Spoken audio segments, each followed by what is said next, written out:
Hi guys and girls. Ah. Hello again, ladies and gentlemen. So we're back where we left off. Now here I'm just looking around to see what I'm gonna do next, since there's no specific order in which you model things in 3D. But the way I do it basically is just I create the outside structure and then model the details inside out. Meaning that I first finish the things inside the building and then get to modeling the outside details.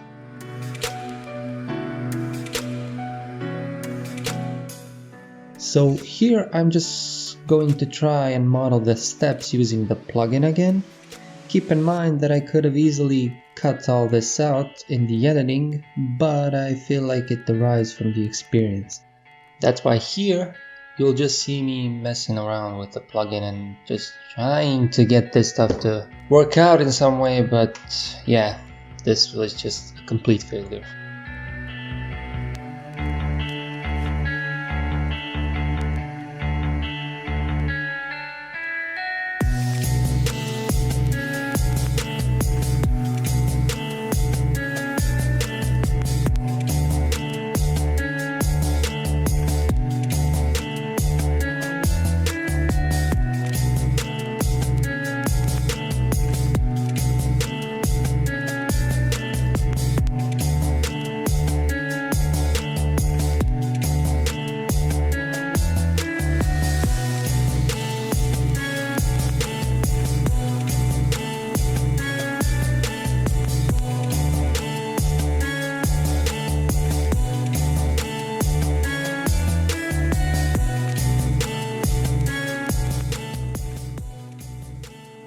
When you model stuff, you basically for the first time you have to experiment until you find the right way for your situation.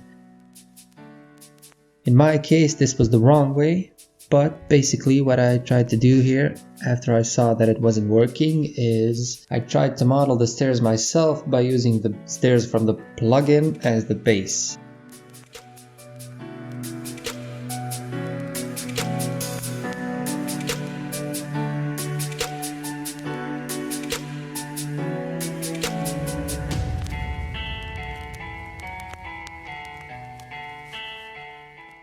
I tried one more time to look for the floor plans on ArchDaily and the architect's website, but to no avail and to no one's surprise. If you don't know what ArchDaily is, by the way, it's a website that posts anything and everything about architecture. And if you can't find any inspiration for some of your projects, other than Pinterest, this is a great source. So after not finding any measurements, I decided to leave this be and move on to the next, quote, step.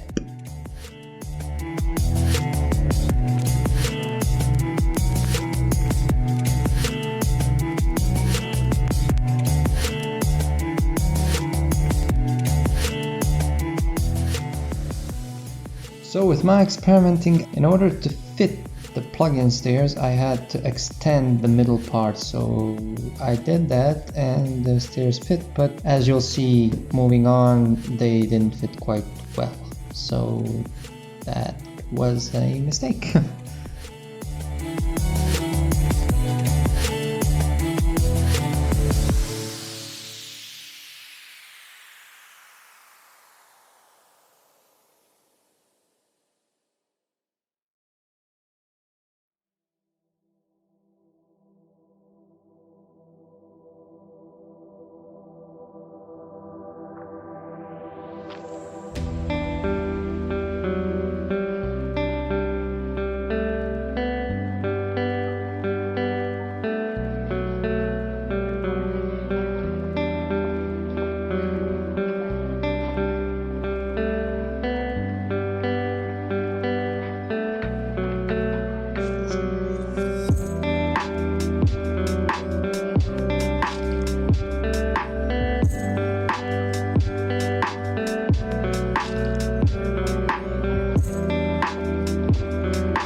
Almost everything you get with a plugin of this nature, that is composed of several groups. That means you can enter that group and start the model inside it, just as if it was your own model.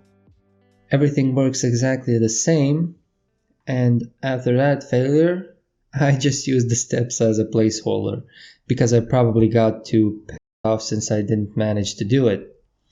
Keep in mind, this kind of problem is usually because I don't have the measurements to begin with. Have I had the information I needed, this would have probably gone another way. But it is what it is, and always you should try and make the best out of what you have.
Next up are the windows.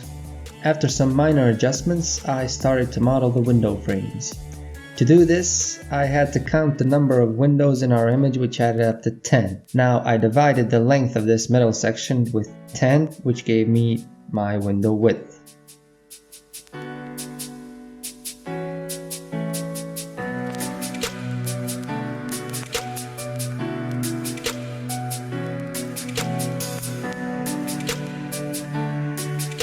This time.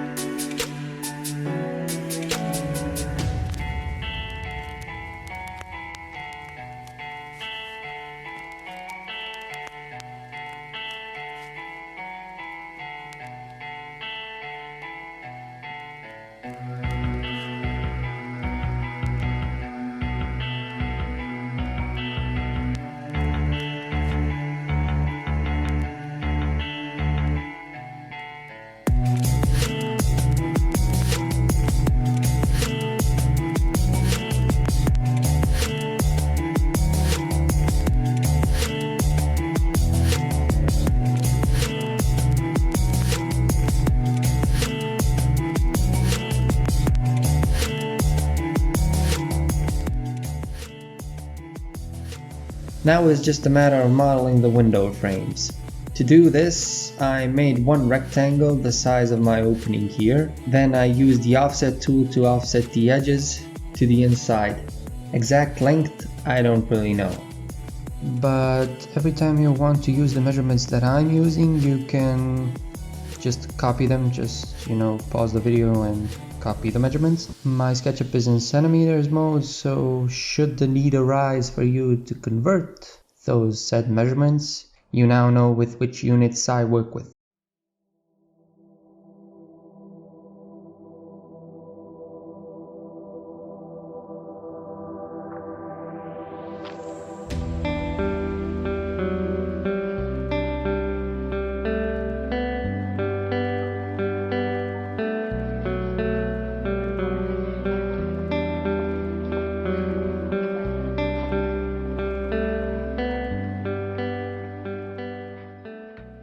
If you look closely, you'll see that the window goes down to the bottom, but I think the glass actually starts at the opening. Just makes no sense for the glass to be also the full length of the window frame since you can't even see through it.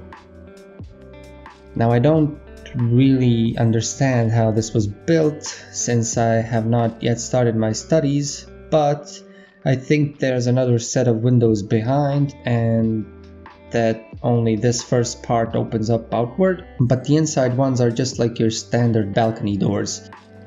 I don't honestly know, but again, I modeled only what was needed for the image, and those are the window frames. And after I got the first frame, I just gave it some thickness with the push-pull tool, and that was about it. Then just copy it the amount of times needed, and you're done.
Again, I tried to use the plugin, but if I'm gonna be honest, I think I'm using it for all the wrong purposes. Nonetheless, I tried to make these individual planks that you see on the image, but more on that later. Since I figured that it wasn't going my way, I decided to move to the side windows.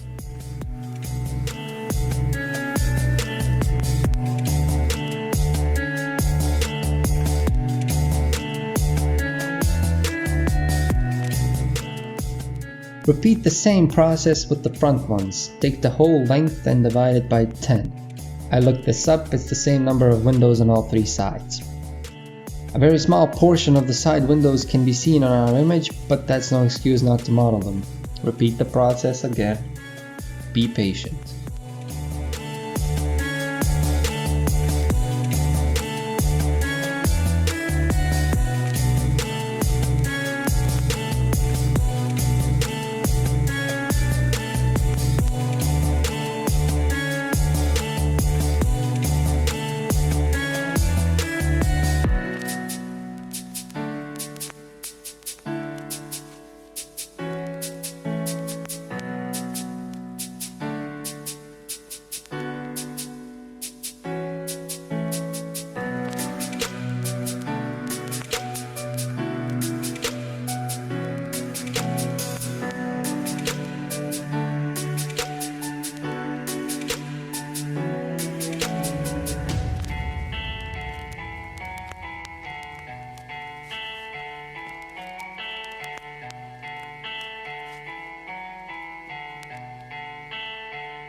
Next up are the windows of the other part of the building. I just here for some odd reason made one door in front.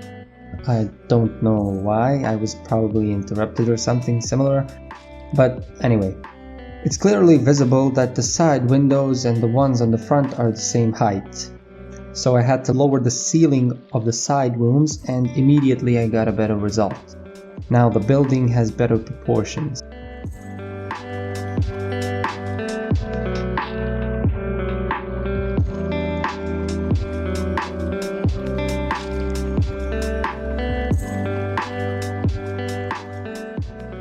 When you have to do something like this, make sure you push-pull the bottom face as well as the top face by the same length as I did here with the middle part of the building.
Now comes the back door, or rather doors. Same process again, take the full length and divide it by 5. We can see here that they are sliding doors. The 2 on the sides are slid behind or in front of the next 2 closer to the middle. So divide it by 5 and then make a rectangle, add thickness to it and place them all one next to each other so that the space is filled completely. That way you know you haven't made any mistakes during the calculation phase.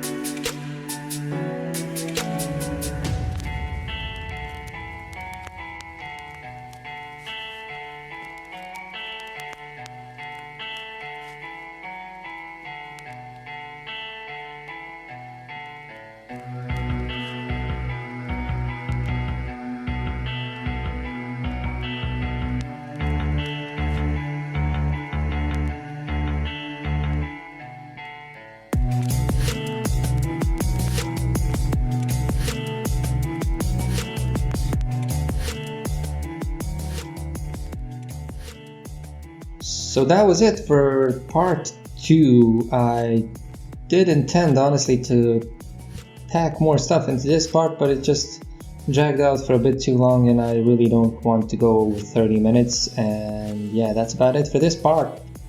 Subscribe, comment, like if you liked the video, dislike if you didn't like it, and yeah, I'll see you all in the next part. And just a bit more patience with the next part. We'll take the rendering engine and you'll see what you have achieved. So part 3 is where the magic happens.